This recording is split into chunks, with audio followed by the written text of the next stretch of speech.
احنا بقى 100 مليون مصري والله اكتر اكتر اكتر. 100 مليون مصري بيحبوا ابو تريكه.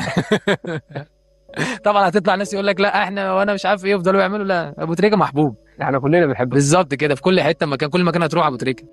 أنا بصراحة كابتن محمد أبو تريكة ده يعني نفسي أشوفه أو أسلم عليه حتى. يعني سؤال حول ارتداء قميص رقم 22 مع المنتخب، ما هو السبب؟ ما هو السبب؟ ايوه. ايه السبب؟ ما كله عارف السبب طبعا. كابتن محمد رقم 22 كان دايما مثلي الاعلى.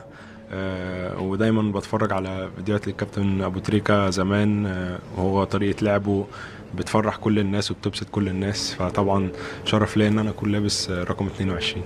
ده واحد من افضل واحسن اللعيبه اللي انا شفتها في حياتي. يعني هو مثلي الاعلى تقريبا، او مش تقريبا، ده مثلي الاعلى طول حياتي من وانا صغير، وانا بقول لاصحابي كده. بقول لهم اتفرجوا على ابو تريكة وهو بيتكلم في التلفزيون او هو بيلعب، شوفوا ابتسامته. انا دي بالنسبه لي بالدنيا كلها. والله انا بحب البني ادم البسيط ده. فهو في الحته دي بصراحه. هو يعني هو مثلي الاعلى وبحبه جدا وبحترمه. اهم ميزه، اهم ميزه في ابو تريكة اللي هو دايما مبتسم. شفتها؟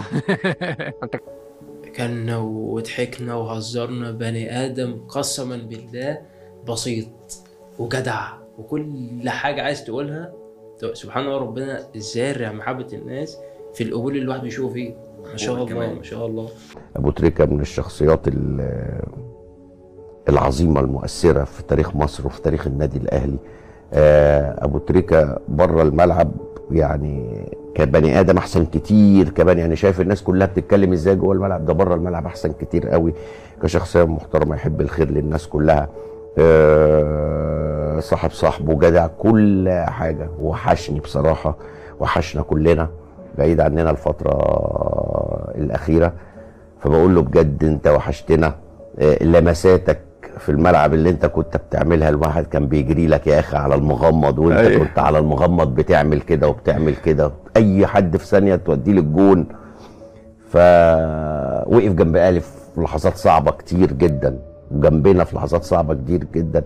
بشوف ان ابو تريكة اجمد لعيب جه في تاريخ مصر. اجمد لعيب جه في تاريخ مصر. تريكة كان رهيب رهيب، بيتحرك كتير جدا وما بيزهقش، وقوي وسريع بالكوره، ويجيب اجوال في ماتشات صعبه جدا. صح جدا، دايما تلاقيه الماتشات الصعبه ابو تريكة جاب فيها اجوال. اول كلامي سلامي للي في الغربه،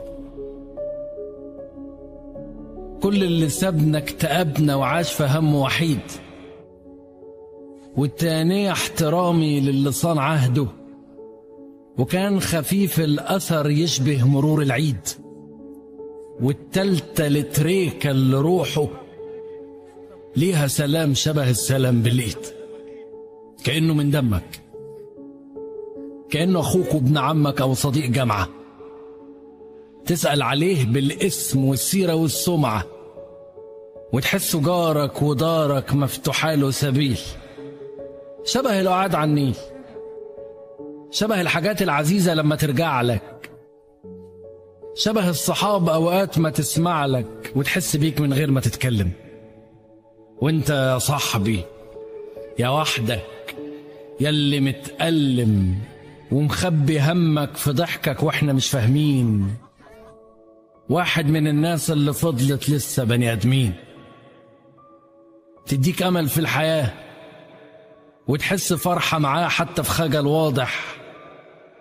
الحب ده فعل فاضح مش بإيد الناس،